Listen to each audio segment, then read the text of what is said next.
Good afternoon, and thank you for joining us for today's webinar, 5 Keys to Increase Lead Conversion, Tenfold. My name is Michelle Lettman, and I'm the content and media producer here at Surefire Local.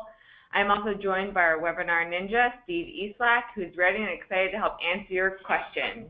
Speaking of those questions, you can communicate with us using the question box on your webinar control panel on the right-hand side of your screen. Why don't you go ahead and see if you can locate that right now and let us know where you're joining us from today. We'll be sending messages and discussion questions to the group throughout the webinar, so be sure to check that out. The Surefire Local Marketing Cloud is the marketing solution that works as hard as you do. What if you could complete all of your marketing tasks from one easy-to-use platform to save time? It makes it simple to control, manage, and optimize your digital marketing all with one secure login. With all of this, you can finally focus your marketing efforts and make getting found online a sure thing. The Surefire Local Marketing Cloud works better because it works harder. Today, one lucky attendee is taking home a Google Home. We'll be announcing the winner at the end. If you don't win one, though, you don't have to go home empty-handed. Everyone here today is eligible to get a Google Chromecast when they complete a demo of the Surefire Cloud, but I will get more to that later. Today, we have Tim Musch, Director of Business Development at MarketSharp Software. Tim has spent the last 25 years developing and refining computerized marketing and management systems for contractors in the remodeling industry space. So for now, I'm going to pass it on over to Tim. Tim, thank you so much for joining us today. And thank you, Michelle. I really appreciate the opportunity to spend some time with yourself and your group. So topically today, it's really one of the things I really enjoy talking about. It's talking about lead conversion. And that's really a big thing. So we'll spend a few minutes on that. But before we dive in, a couple questions came in from folks related to today's topic. And these are things I hear all the time as it relates to lead conversion. So here's a couple things to keep in mind. One person said, it seems like our internet leads are different than the leads of yesteryear. How can we convert more web leads to appointments and then to sales? That seems to be an ongoing issue. And then we had this one. How can we compete with companies that appear to sell very similar products and services to our prospects at a much lower price? And that's an ongoing issue too we got to deal with. Here's another. Can you offer ideas of how we can improve our demo rates? Meaning we get an appointment set, how many actually turn into a full presentation? That's a very important thing to keep your eye on too. Another, is it worth the time to follow up with leads that don't close immediately? Or should we just move on and search for new prospects? We'll spend some time on that later. And finally, is there a way to simply track the weak points? Another way to say that is the profit leaks in your sales and marketing processes so we can make improvement. So what we're going to do is we're going to try to handle all those questions plus a few more that might be on your mind and dive in and talk about some ways we can truly improve our lead conversion rates, because that's what goes to the bottom line in our business. So first off, a couple thoughts. Why is lead management so darn important? And I'm going to put a number on the screen here, and that number is $376.70. And I'm just curious if anybody on the webinar here knows what that number represents as it relates to today's topic. If you do, go ahead and put it in the Q&A window. And Michelle, if you're still with me here, maybe you can monitor that window and let me know if anyone comes in with an answer to this. What does $376.70 represent as it relates to today's topic? So anyone at all, Michelle, come in with an answer? Yep. A lot of people are saying average cost per lead. So yeah, everyone's saying cost per lead. That's what it is. This is the most recent statistic as to the annual or the average cost of what's called an issued lead. Because some of you are scratching your head and you're going, oh, no, I don't spend $376 to generate a lead. Now, remember what this number is. It's an issued lead, meaning it's an inquiry you got that got through the whole process of first setting it to an appointment, getting it confirmed, and then issuing it to a salesperson. That's a little longer process than just generating an inquiry that maybe you can do for, who knows, $50, $100, whatever the case may be. So this is a big number, and it's going up year after year. And to really get a vision of what this means, to put it more clearly, here's what it means. Every time you give a lead slip to your salespeople, you're pretty much spending the dollars on the right there. $300 bills, 320s, a 10, a 5, a 1, and you got 70 cents there. So that's a lot of money. And here's something we want to keep in mind in the bottom of this screen. An unconverted lead in other words, one that you spend that kind of money and it doesn't convert to a sale, is really and simply just a cost to your business. And you got to look at it that way. These things are like assets to your business, and we got to treat them that way. So really what we're concerned about is a thing called conversion rate. And that's what we're going to spend our time on here for the next few minutes. Now, this on screen now is after some research done by the folks at Velocify Market Research. And here's what they concluded. They said that lead conversion is determined 57% by lead quality and 43% by sales process. Now, here's what that means. And don't get hung up if you take issue with whether 57 and 43 is right or whether that balance is wrong.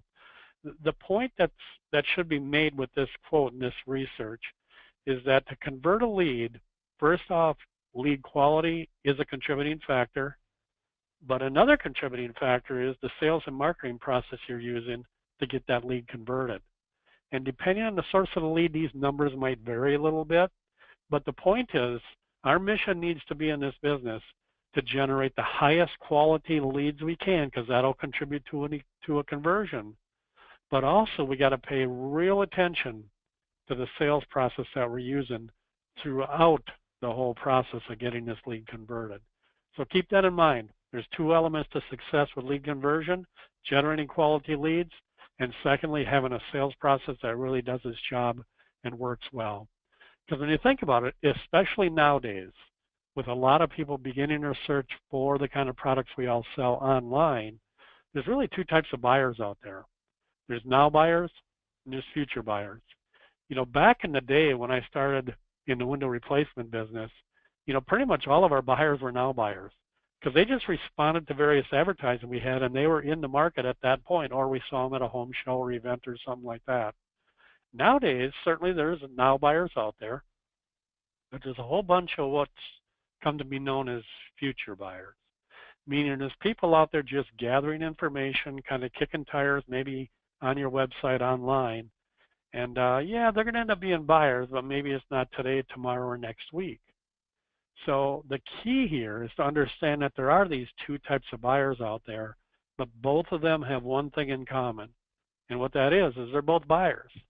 So we got to have processes, systems in place that handle both these type of buyers if we really want to maximize the results that we get. So there's a word I'd like to focus on here throughout the content, and that word is your business equipped with conversion ability? And I put a dash in there purposely. You know, I don't know if conversion ability is a word. It might be. If not, it should be, because that's what your business needs to have as it relates to this stuff. But putting that dash in there, I think, really tells the story about what we're doing here. We're trying to convert leads. So the question we want to ask ourselves throughout the session here today and maybe afterwards is, do you guys have the ability to really convert these leads in a maximum way? That's what we want to focus on. So when you look at this screen here, here's what you got going on. Maybe you're analyzing your web stats or whatever stats you're looking at, and here's what you don't want to see. You don't want to see, oh, we had 86 unique visitors to our site, generated 2 leads, but didn't make any sales. That's what you don't want. In other words, you don't want to dig up interest and not be able to convert them to the final part of the sales process, which is a closed sales. So I want to talk about this concept for a second. And what this is converting leads is much more than closing sales during your product presentation. As a matter of fact, in my opinion, the conversion process actually is made up of making 5 different and distinct sales. And here's what they are. The first sale you got to make in converting leads is generate an inquiry. And today's session really isn't designed to talk about generating leads. We're talking about converting them in this session. But when you think about it, that's where it all begins. You got to have some activities going on there to generate an inquiry in your business. And I call that creating a spark of interest in people out there. Now, sometimes people are in the market right now and they're ready to buy and they're more than a spark of interest. But oftentimes the inquiries you're generating maybe are just people that are beginning their process of investigating the kind of products you sell. So that's the first sale you have to make with your marketing energies. Second sale you have to make is converting that inquiry to a solid set appointment. And this is huge. And we're going to spend a few minutes talking about this in a second. And frankly, I believe that this particular part of the process is where many companies really fall down with efficiency, and it hurts their profitability because of that. So we'll chat about that for a bit. Third sale you got to make is converting it to a complete presentation. In other words, just because you get an appointment doesn't mean that you're going to first off end up making a presentation or making a complete presentation. Because you got to have that in order to get to the next sale you have to make, is the one most of us are most commonly familiar with, is converting that lead to a customer. In other words, your sales staff is out there doing a job and they close the sale. But we're not going to stop there. There's actually a fifth sale nowadays that I think we need to make. And what that is you convert the new customer you get to a lifetime customer and a raving fan. And when you've accomplished this and you get good at these 5 sales in the sales and marketing process, you are operating on all cylinders and you're really, really going to see your business take off. So I want to talk about 5 different things here, and this is really the roadmap we're going to use with our content here this afternoon. And here are the 5 keys to increase lead conversion. Key number 1 is refine your value proposition. We'll spend a couple minutes talking about that. Key 2 is your lead response. Talk about that as well. Lead 3 is something maybe you're not familiar with. It's kind of got a little different ring to it. Lead warming. Lead 4 is lead nurturing. Key 4 is lead nurturing. And key number 5 is lead monitoring. So we're going to go ahead and dive in and maybe give you some ideas on each one of these 5 things to see if we all can improve a little bit in those areas.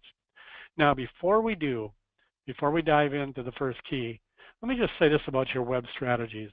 They're an integral part of success of what we're talking about here today. So my advice to you is make sure your web strategies are in line. You know, you really have to have more than a website that maybe your geeky brother-in-law put together for you, because your website really needs to have that thing I mentioned earlier, conversion ability. And just having a website up that might be pretty and it's loaded up with content from brochures you gave, you know, your geeky brother-in-law who put up your website, doesn't mean it's going to convert. You know, there's various things you have to do to make sure your website converts people to the next step of the process in an organized fashion. So my advice to you as to web strategies, get some industry-specific help. Get some help from some people that know what they're doing in creating websites and strategies to drive people to the websites and so forth and so on to make sure you're maximizing. And certainly our friends here at Surefire Local can help you with that. And they'll give you an opportunity later to learn a little bit more about what they can do. So on to key number 1. You know, this is where it all begins.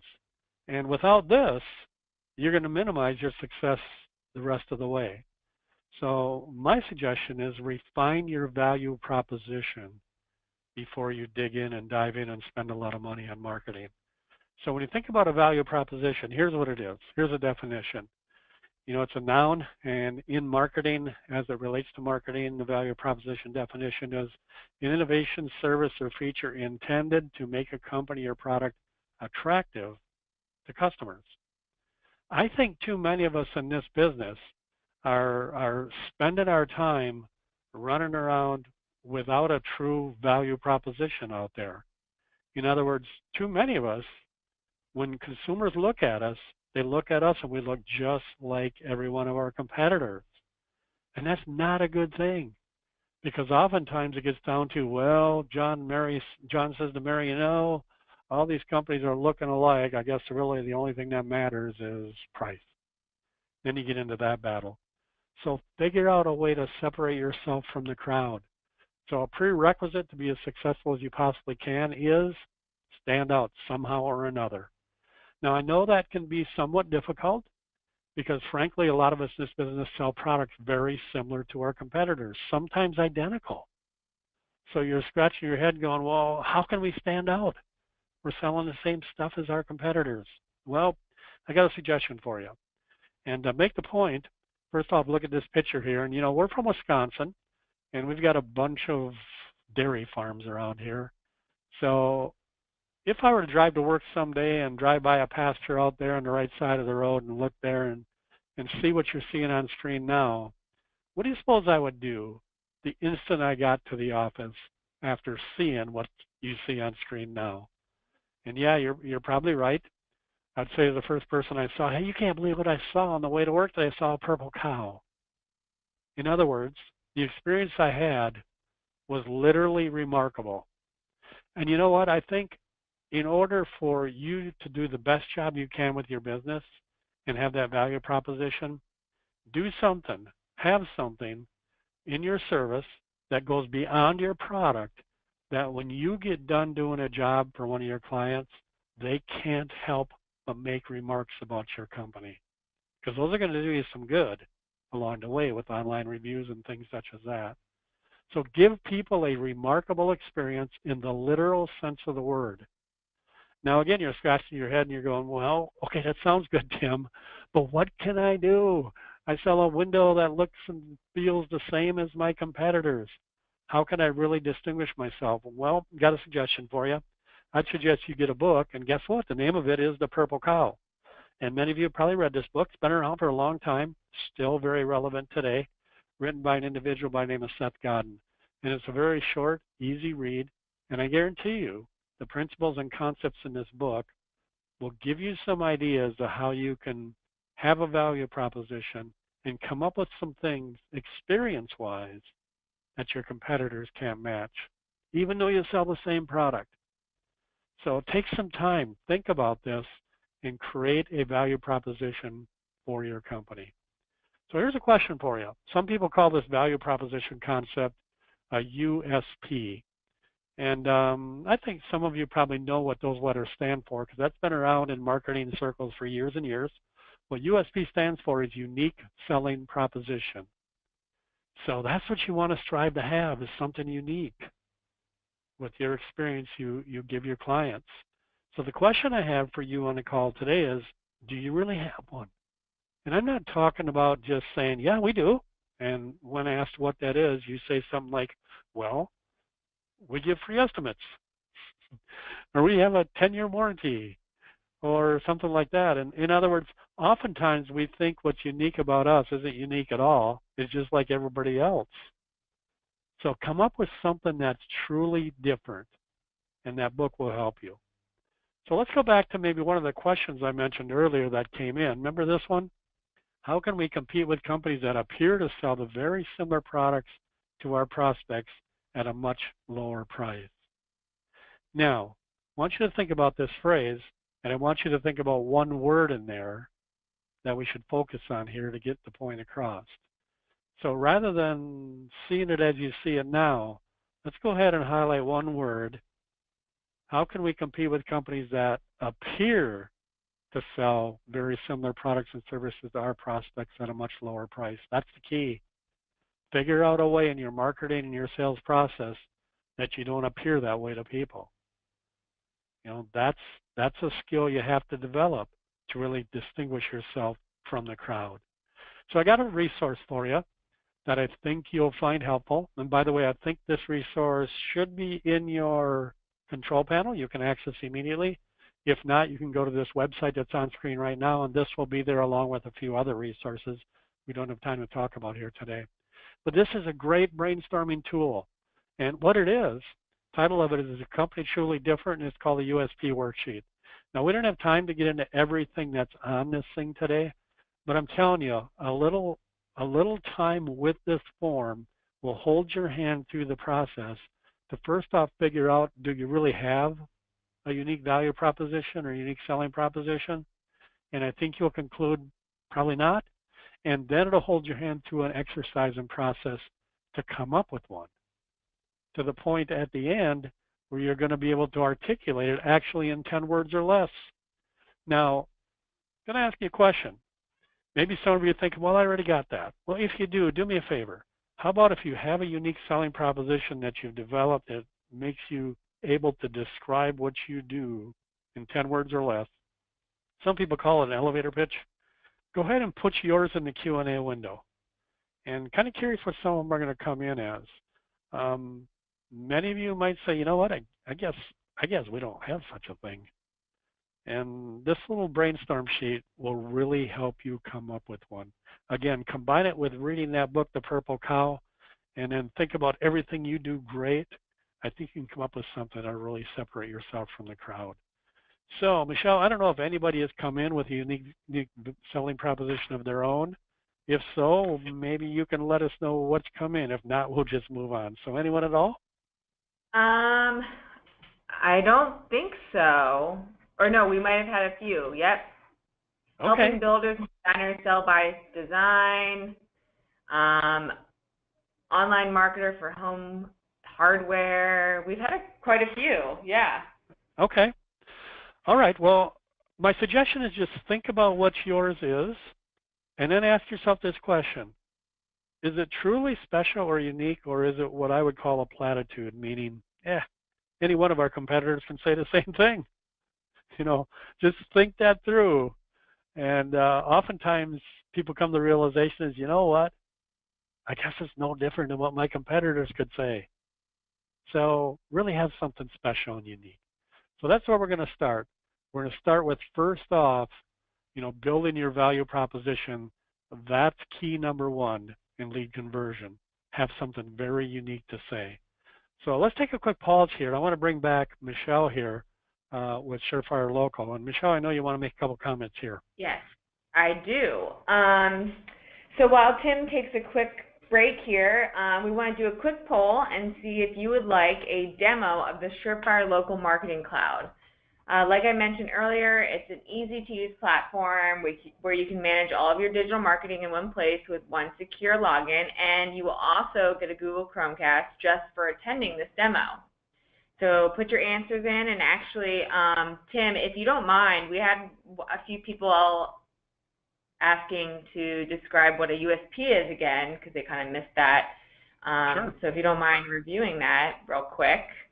Sure, happy to. What USP stands for is unique selling proposition.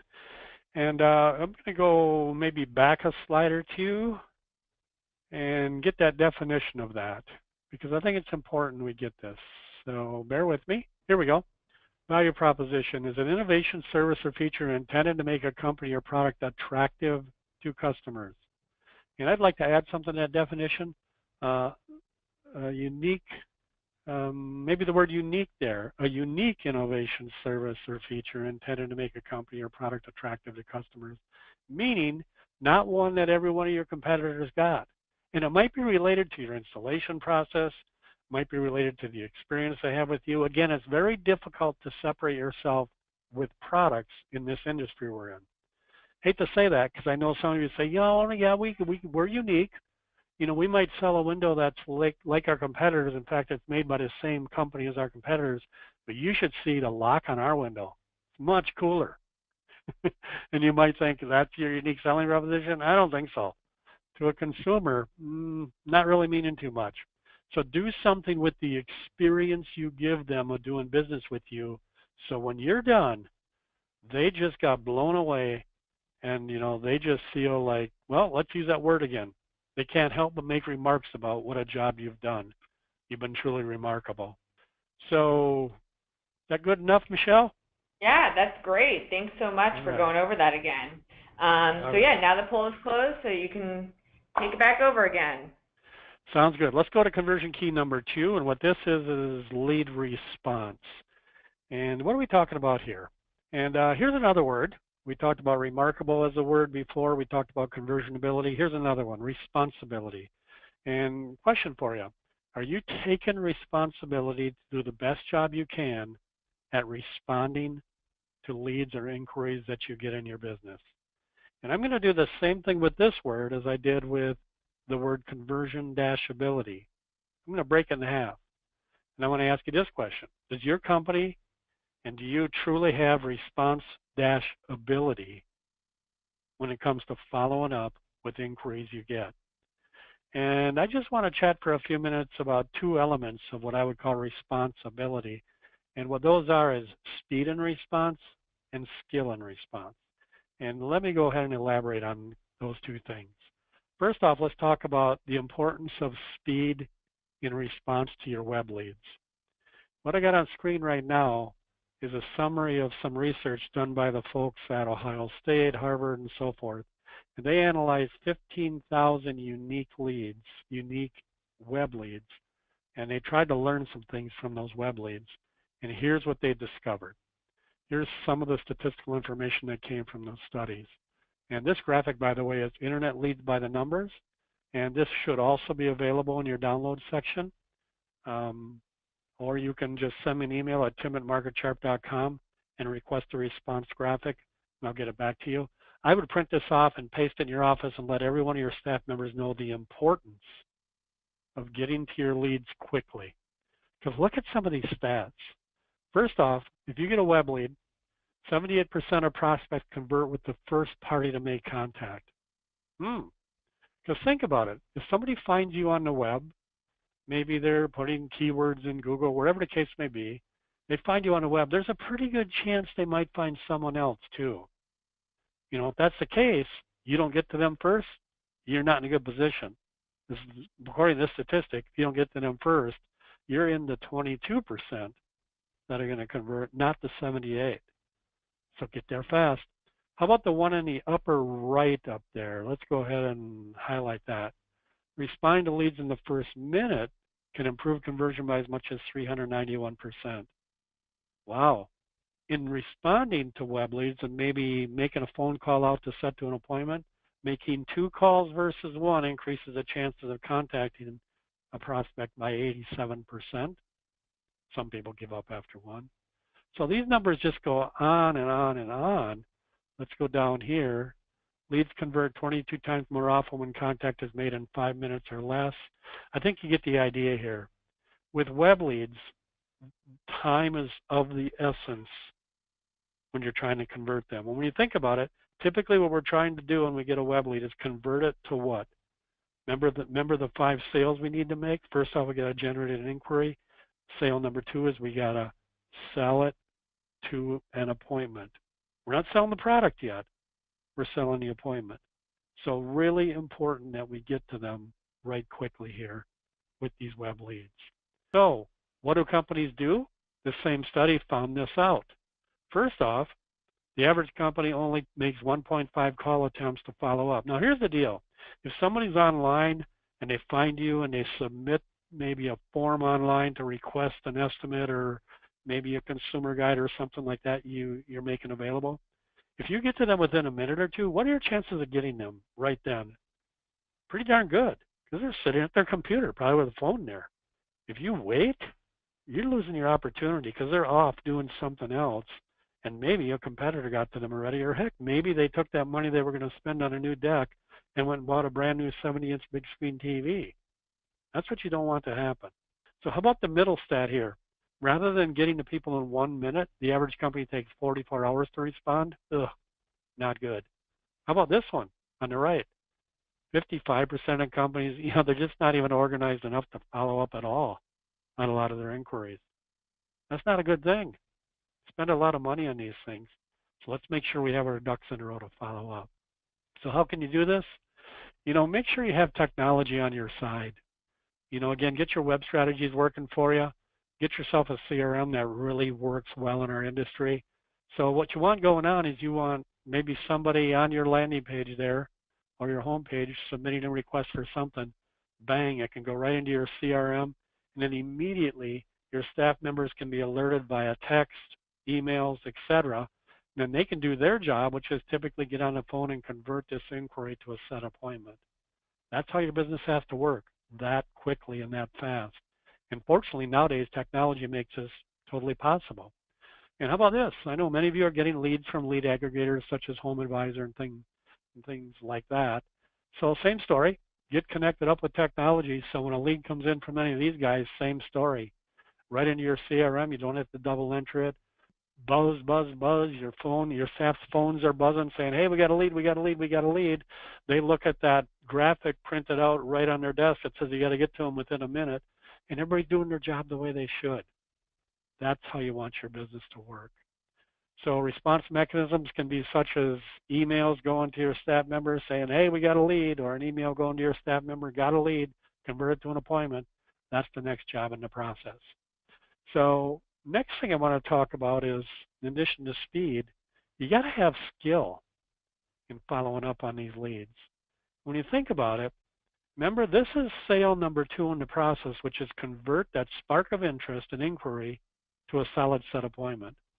And this is a skill many companies don't have. They just don't. They don't train their staff, whether it's an inbound or outbound call. Let's say you're at a home show or an event and you gather 200, 300, 400 inquiries of some sort. And it's the job for somebody in your office to go ahead and follow up with phone calls and convert them to appointments. You've got to have the skill to say the right things to these people. And too often, companies confuse selling the product at this point with selling what I call the value of the visit, meaning the appointment. Because when you think about it, if you're not equipped to handle this properly, you're going to get questions thrown at you like, oh, how much do these windows cost? You know, and if you don't handle that right on the phone, you're oftentimes going to mess that up and never get a chance to make a presentation. So make sure you understand exactly what to say. Get scripting help. Now, I know some of you are saying scripting, you know, I don't want my people to be robots on the phone. I'm not talking about that. What I am talking about is just get some help with scripting so the right things get said at the right time to sell the value of the visit. That's a different deal than selling a product at this point. That's the salesperson's job when they get into the home. Right now, we're trying to get that salesperson into the home. So sell why it's important to have this demo in the home. That's a different deal. You know, within our CRM software, we have built-in online scripting here to say the right things while you're entering in specific information. This is for inbound phone calls that come in.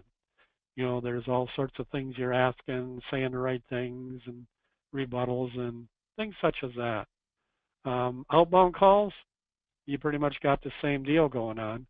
You got different scripting because you might say things a little bit differently when you're making outbound calls. And you really want to get this handled. The companies I see that are really successful with lead conversion don't have this missing link in their process. So get some help. If you'd like some advice, I know there's some DVDs and CDs available to help with this kind of stuff in your business. Happy to give you some heads up of where you can get those things to help out. So we're talking about speed and skill with lead response. Let's get on to number 3, lead warming. This might be a new word for you. And really what this is let's review where we're at in the process. We generate an inquiry, that's sale number 1. We now generate an appointment, sale number 2. Now what we got to do is we got to make sure that appointment turns into a full presentation. And that's where lead warming can come into play. And we'll do this really quickly. Because what lead warming is doing things between the time that your appointment gets set and when the salesperson has the presentation with the people, most commonly in their home. So what you want to do is you want to give them a real nice level of confidence in your company before the salesperson shows up in the door. Warm them up. That's the idea of lead warming. It might be a letter that goes out if you have enough time with a picture of the salesperson that's going to come and see them. And you might say, oh man, that's kind of hokey. It is not. There's something about seeing who's going to come that kind of disarms them, takes the anxiety level down a little bit, and they really appreciate this stuff. If you don't have enough time, make it an email.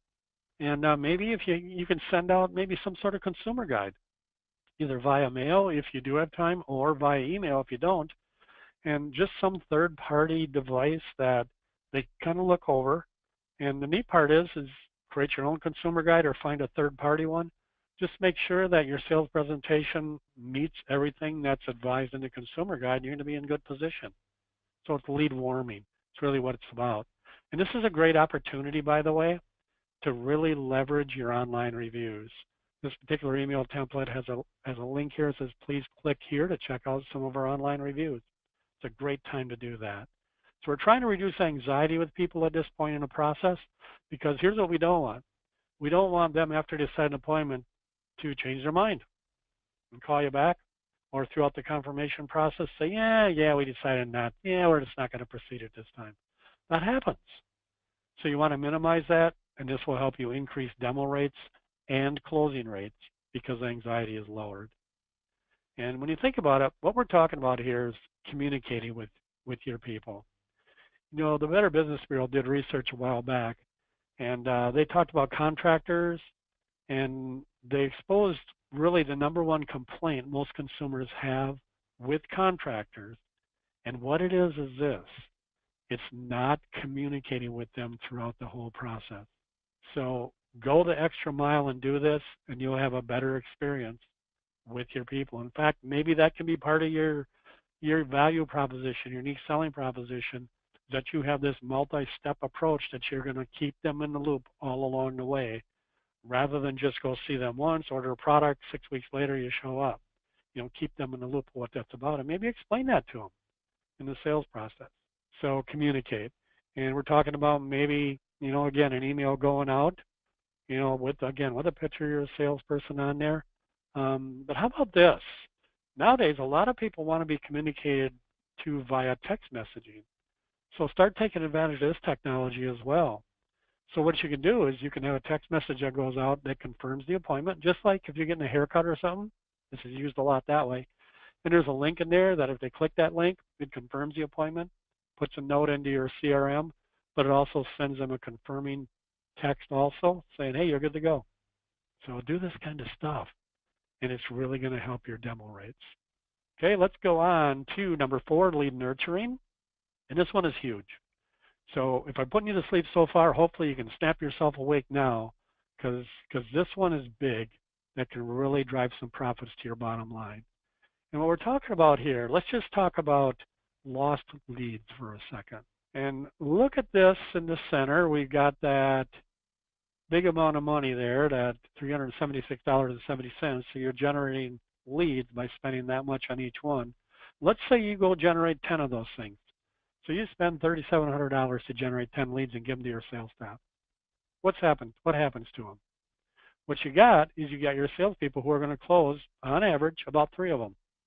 Now, if your closing ratio is a little higher or lower than that, don't worry about that. That's kind of the national average that most people kind of settle into.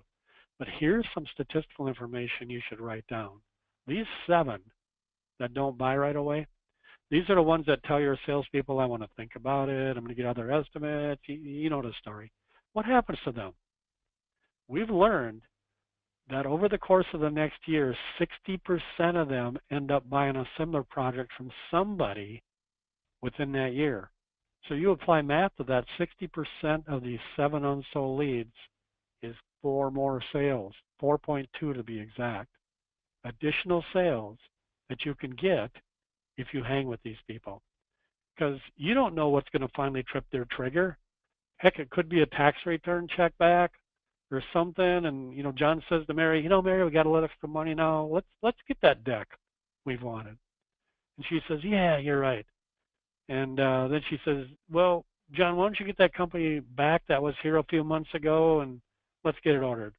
And what might he say? He might say, do you remember who they were? Well, no, I really don't. Well, just do a Google search and find someone that does decks in our areas, and let's get a deck. That stuff happens. And you've invested heavily in this lead. Look at that amount of money again. Don't let this fall through the cracks, and don't let your competitor get it.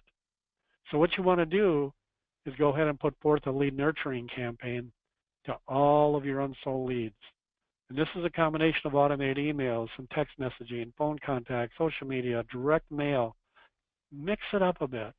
And just stay in touch with these people multiple times over the next year. And you can pretty much automate this whole process nowadays with technology. And you're going to capture some business that you normally wouldn't have got. This is huge. And, you know, some companies have what has commonly come to be known in our industry as a rehash program, meaning a salesperson makes a presentation and doesn't sell it. And then there's a phone call that happens the next day, maybe from a manager with higher authority, possibly offering a little price discount. You know, and I'm not saying don't do that stuff, but you need to go beyond that. You need to go beyond the first day or 2 after the presentation and spread it out into that year to make sure you're in touch with these individuals to really, really leverage this asset you've invested so heavily in, which are these leads. Because lead nurturing, when you think about it, it's all about educating, continually informing, engaging, finally is going to lead to converting at some point. And look at this stat from Forrester Research. Companies that excel at lead nurturing generate 50% more sales-ready leads at a 33% lower cost. That's worth getting. So if you don't have a lead nurturing campaign of some sort, figure out a way to get one going in your business, because you're leaving a lot of money on the table and a lot of sales you could get. I call it the new gold rush out there. At its core, lead nurturing as a definition, the process of cultivating leads that are not quite yet ready to buy. And trust me, there's plenty of those people out there. So automate the process. Using a CRM like MarketSharp or something similar, you can really make this one touch. You put in an appointment result of demo maybe, and bang, it'll initiate all these contacts over the course of the next year. You're going to capture a bunch of business. So conversion key number 5, lead monitoring. And what this is knowing your numbers. And here's a lesson in knowing your numbers. Many of you probably heard this before, but if not, let me explain. UPS trucks drove 2.5 billion miles last year, but the company said its research found that by doing one thing, it saved them driving 28 million miles and 3 million gallons of fuel. And that profit went straight to the bottom line. And what they did is they figured something out. They figured out if they route their drivers to never turn left, or very seldom, it saves them a ton of driving and a ton of money. Who would have ever thunk that unless some geek dove into the numbers and figured it out? So the question is, do we have any left turns in our business that we could improve on? And my guess is we all do. Maybe it's in the process of converting inquiries to set appointments because people aren't trained up properly on that scripting. Maybe it's that. Or maybe you're not doing any lead warming. So figure out a way to take those left turns out of your business to improve your efficiency. And you really need to understand what I call your key performance indicators. Have a way to get these out of your business, some way, shape, or form. Get these numbers on a daily, weekly, monthly basis so you can spot things going on in your business and you can fix if necessary. So just a couple minutes to spend on what I call the 5 gotta have numbers as it relates to today's topic anyway, your business needs to know. And your business is speaking to you. The question is, are we all listening to it as it relates to the numbers that are in it? So here are the numbers. First off, you need to know your inquiry to set appointment conversion percentage. You get 100 inquiries, what percent of those are converting to appointments? You got to know that. Simple math. Set appointments divided by lead inquiries. Next, your set appointment to demo or presentation percentage. What percent of your demos are actually truly presenting? That's where lead warming can help. Third, your salesperson's closing ratio. We're all pretty familiar with that one. So that one's kind of a no-brainer to have or figure out. Here's a big one. Your salespeople's or lead source NSLI. If you don't know what that stands for, it's net sales per lead issued. That's a great metric that tells a big story with one number. So every time you issue a lead to your salespeople, on average, what do they come back with in revenue that actually gets installed? So net sales divided by number of leads issued to your salespeople, or leads issued from a lead source, because that'll tell you a story too. Then finally, your marketing cost per sale, not per lead, not per inquiry. Those are numbers that are fine to know, but all that really matters is how much you're spending to generate sales. Because without a sale, your marketing costs are just that, a cost. When there's a sale attached to a marketing cost, it's burning profits for your business. So dollars spent on each lead source divided by the number of sales received from each lead source. So those are really important numbers to know. Figure out a way to get these out of your business. So it can be as simple as having something like you're seeing on screen now. It's kind of an operating statement. Again, this resides within MarketSharp CRM. But it's telling you for whatever period you want how many inquiries you get and what percent are converting to appointments, or how many are converting to appointments, how many are confirming, how many are issued to salespeople, how many are presenting, how many are selling, and then statistical information with percents over on the right. Tells a big story so you can spot problems in your sales and marketing process. Huge to know this stuff. I just want to add a bonus number here that I think nowadays is an important one. So let's change this to 6, gotta have numbers. And this number, I racked my brain to try to figure out a cool way to describe this. But an important new metric I think we all need to know is one that I call PORCR. And I doubt whether any of you know what that stands for, so I'm not going to ask you to put it in the Q&A window. But what that stands for is positive online review conversion rate, meaning number of positive online reviews divided by completed jobs.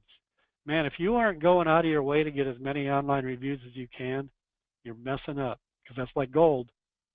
That's what people look for, whether they're buying in a restaurant or whether they're looking for a hotel or they're looking for a home improvement or a remodeling project. They're really looking for some advice. As a matter of fact, I think the stat is like 80% of the people put as much confidence in online reviews as they do a personal recommendation. Knowing that, man, we have got to figure out a way to get as many as we can. So I understand, I'm pretty sure the folks at Surefire Local had a webinar on this recently that probably dug in quite detail about getting as many online reviews as you can and making sure as many are positive as you possibly can get. So I got a graphic here.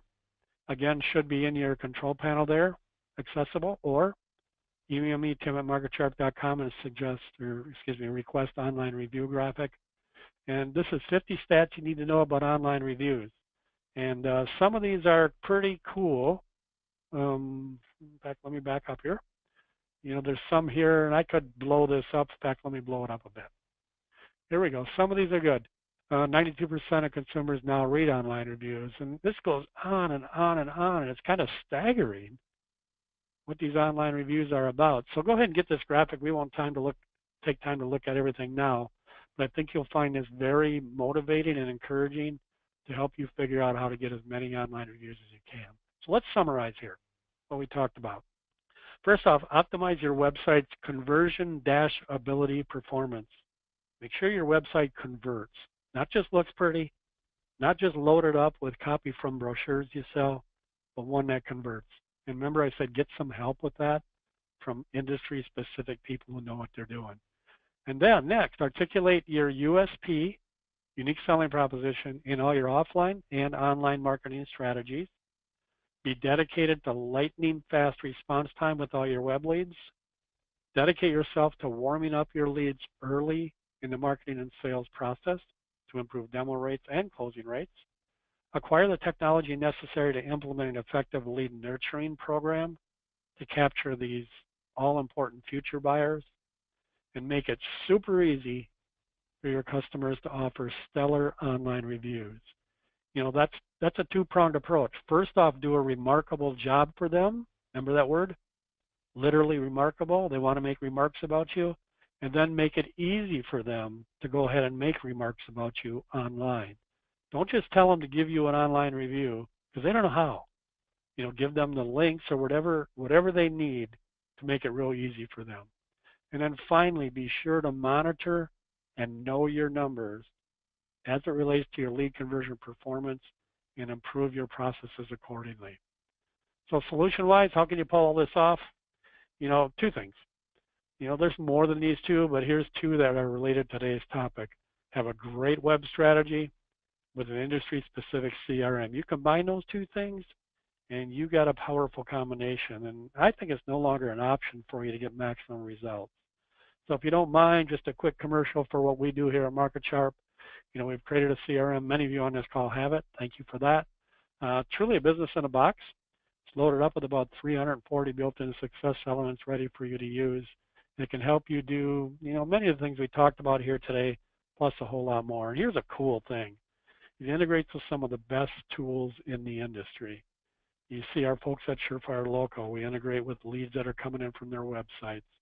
Home Advisor, things like Apex Chat. If you don't have online chat on your website, you really should, because it's a response mechanism a lot of people want to use rather than call or send a form complete to you. So consider some of these things. There's some canvassing apps here. There's some estimators, one-click contractor and leap. I could go on and on about these things. But it's kind of neat how your CRM is the core of all these great success tools. So we got a free resource for you. Again, should be in your control panel. If not, send me an email and request 7 mistakes. And this got a ton of information in it. It's a 20-page white paper loaded with stats, ideas, and strategies to help you accomplish many of the things we talked about here today, plus a whole lot more. I think you'll find the content in here really, really helpful for your business. So let me just wrap, and we're going to hang around because we're going to get to, first off, maybe a little Q&A if any questions came in. Then we're going to give away the Google Home here in just a second. Let me just wrap with something that was expressed to me a number of years ago when I was in a different business that has stuck with me forever. And I still talk about it today. I was in a different business doing okay. I was at a conference where there was a guy there doing great. I wanted a secret. Took him aside. Jim, what can I do? So next year when I come back to this conference, my business is like yours. So he says, all right, Tim, I'm going to give you the answer. And I got all excited. And I thought it was going to be something like, well, here's a direct mail piece to use or something like that. But he didn't say that to me. He said, Tim, think about your business as it sits today and consider this, he said. If you continue to do what you've always done, and I think you guys know what he probably said next, don't you? Yeah, he said this. He said, you're going to get what you always got. And at the moment, I thought, oh, man, I thought he was going to give me something I could really use. Well, I'll tell you what, he did. Because obviously, decades later, I still talk about this. And this is something we got to drill into our head. Don't get stuck in things that you have done forever and just hang there. Kind of step out a little bit. Do some research. Get some ideas of how you can maybe change it up a bit and make improvements. Knowing your numbers is really going to help this. But I look at this today, if you do what you've always done, you're going to get what you always got. And I don't think it's true anymore. As a matter of fact, I think if we continue to do what we've always done in this business, we're going to get less than we always got because there's more competitors. Things are changing at a fast clip. So don't get run over by not adapting to some of this new stuff that's going on. So with that, I think what we're going to do now is I'm going to get back to Michelle. And Michelle, I think maybe you may have a poll question. Is that right? Yep, we do. We have one poll before we get to the Q&A and the exciting Google Home that everyone is so excited about. So as mentioned earlier, we're offering a free demo of the Surefire Local Marketing Cloud for all attendees today and a Google Chromecast. Sorry, not a Google Home, Google Chromecast for those who attend. Surefire Local multiplies your local marketing efforts by helping you see and strengthen all your online activities from a single platform. Things like SEO, online ads, reviews, local listings, and social media. In a world where too many business owners have been burned by overpromise and underdeliver marketing solutions, Surefire Local lets them bring in the quality leads that they need by equipping them to do three things: see more, do more, and get more help. We call this hardworking marketing. It's why in a notoriously high churn industry, people who experience our platform stay with our platform. And it's why major multi-unit organizations and thousands of local businesses across the country partner with Surefire Local. So we would love to show you more of that. So if you want, say yes to a demo. And then we are also talking about using the MarketSharp CRM. So Tim, would you be able to maybe go deeper into that? Absolutely. If you'd like to learn a little bit more about what we do here at MarketSharp, just let us know. Just answer the poll question and say, yep, I'd like to learn a little more. We'll just reach out to you, and if you're game for it, we'll give you about a 45-minute overview of it online, see if it meets the needs in your business. I think you'll be excited about some of the things it can do. So absolutely.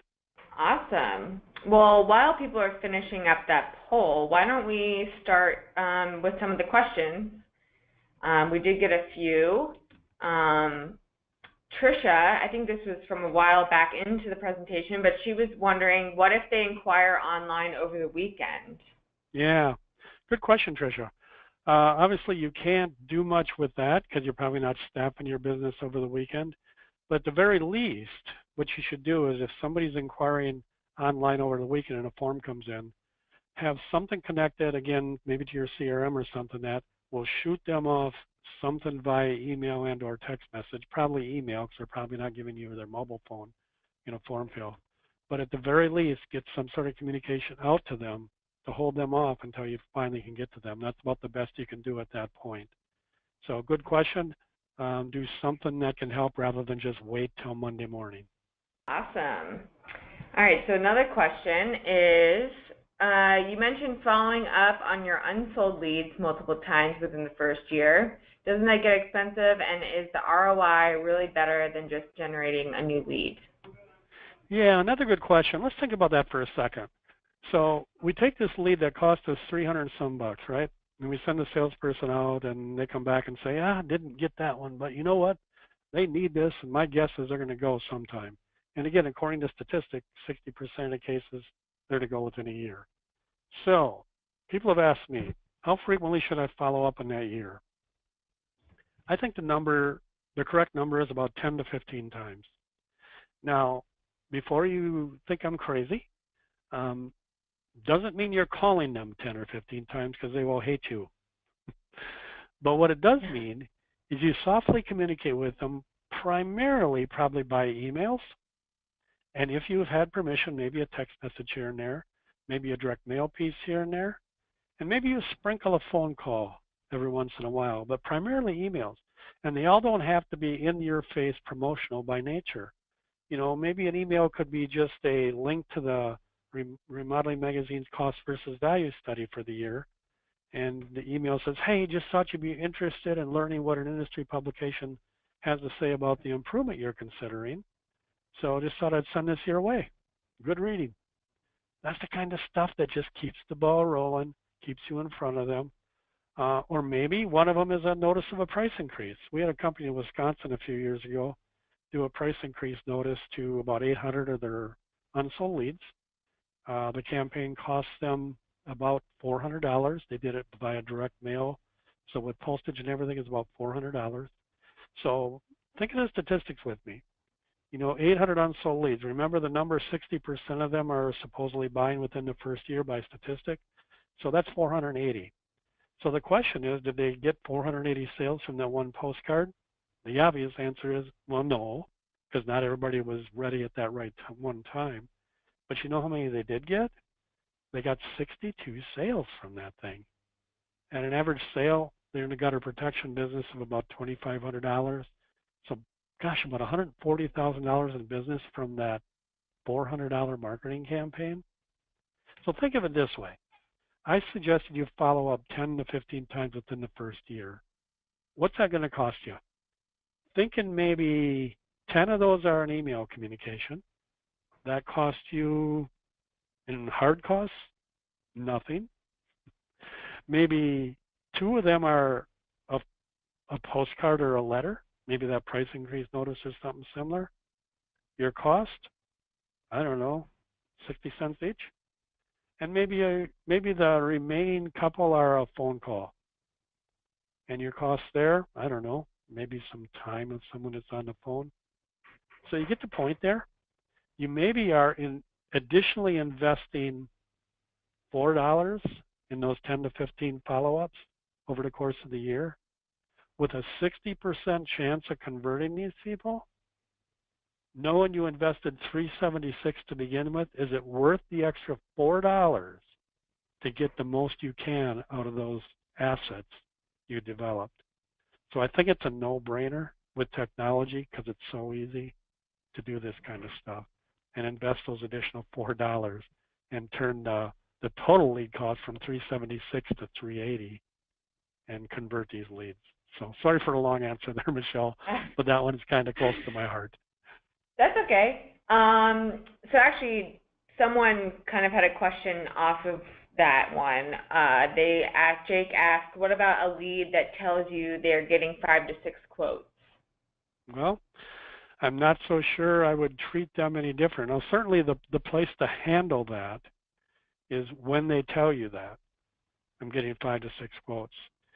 Get your salespeople trained up, because if they're doing their job right in the home and learn how to really build your value of unique selling proposition and so forth, I think you'll minimize the frequency you're going to get that answer in the home. So give them a solution that's irresistible. So that's the first place to handle it. Now, obviously, it doesn't always work. So you have these people that are still going to get those 3, 4, 5, 6 quotes. And what I would do with those people is develop some sort of follow-up campaign, via email again, and/or text message, and/or a combination of phone call, just to hang with them probably a little more frequently in that short period of time. Because if they're truly getting those quotes, you want to make sure you're there while that stuff's going on. So just come up with some compelling content that you can get in front of them. So when they get those other quotes, they come right back to you and go, gosh, look at these guys, they're hanging with me. They sent me that cost versus value link, and they're doing things such as that. So there's no precise answer to that question and no magic to that. It's just continually doing the things you should be doing to improve your chances.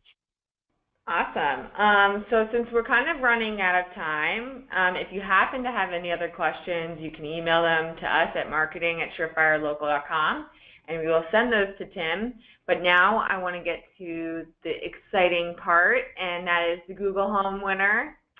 So today's lucky recipient of a Google Home is Matthew Brown. Congrats, Matthew.